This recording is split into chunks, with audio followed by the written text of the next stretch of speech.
Hello guys, ito yung kawayan. Kumakain kami ng labong. Yan. Ayan ang ulam ko kanina, labong. Kinuha ko dyan.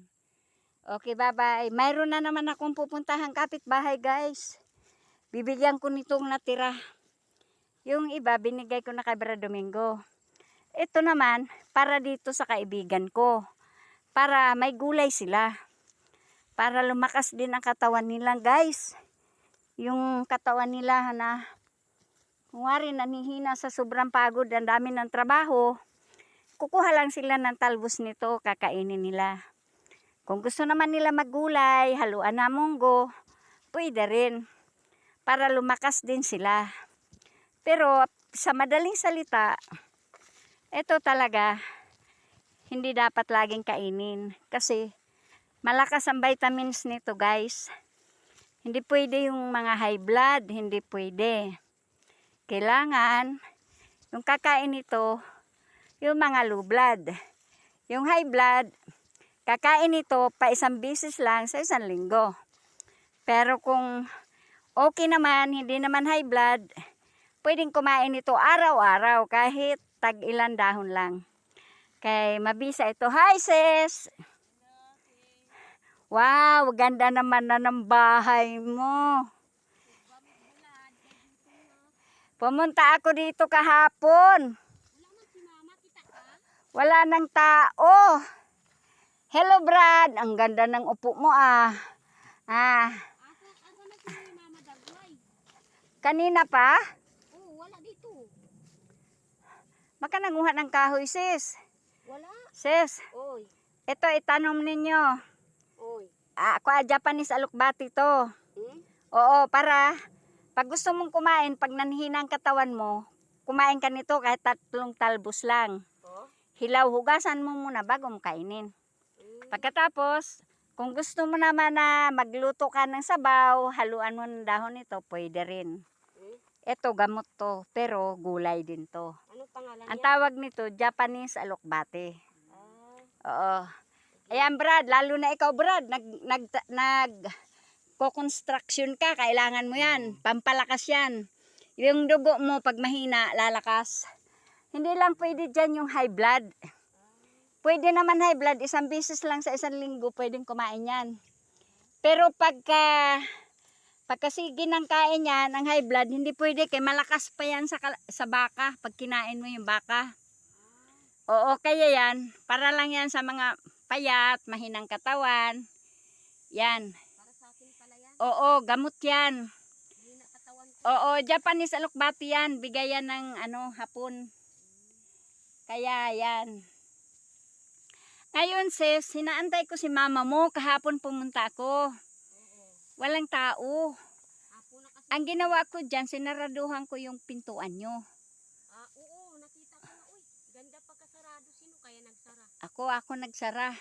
Kasi baka dandaan yung mga may-ari dito ng lupa. Yun na magiging dahilan na magpasok-pasok sila dito.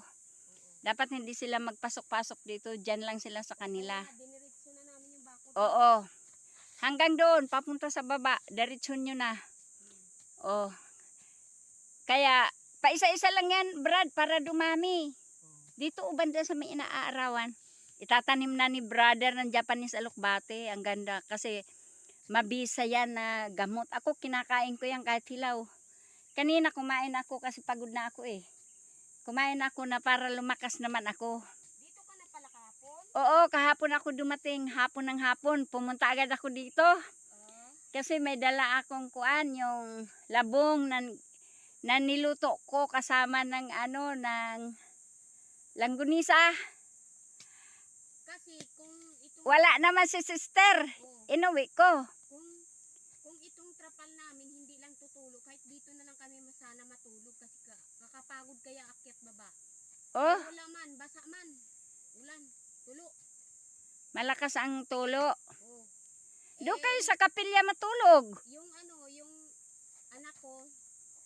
anak ko sabi niya magbili daw siya sa Martis pa. Sa kapilya na lang kayo matulog sis. Ha? Kapilya.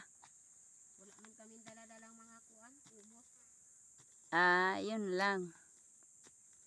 Yan. Yan, dadami yan, Brad. Masarap yan. Kinakain ko yan kahit hilaw. Lalo na pag naglalakad ako malayo, pagod na ako, sis.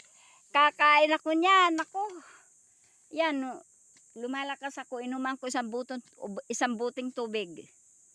Yung 3 talbos niyan. Abi na ko kinsa to si Yaw-Yaw da sa kontaas ba. Kaya nga sige ang salita ko kasi may kausap ako dito sa cellphone ko. Oh. Yung pala si mama mo, mula pa kanina hindi pa dumating. Oo, wala pa.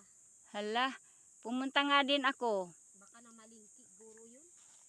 Kasi sabi ni Brad Jerry, puntahan ko daw sister.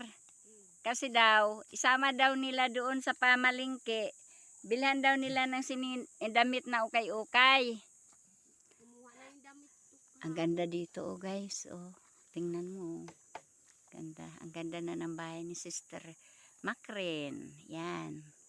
Tapos, Sister Liti, nag-ihaw-ihaw. Ang ihaw-ihaw siya ng tuyo. Gavlog ka pala dyan eh. Nag-ihaw-ihaw ng tuyo. O, kain tayo. Oo. Hi muna. Hello. Hi. Sino ang pangalan nitong bunso? Junil. Brad Jonel.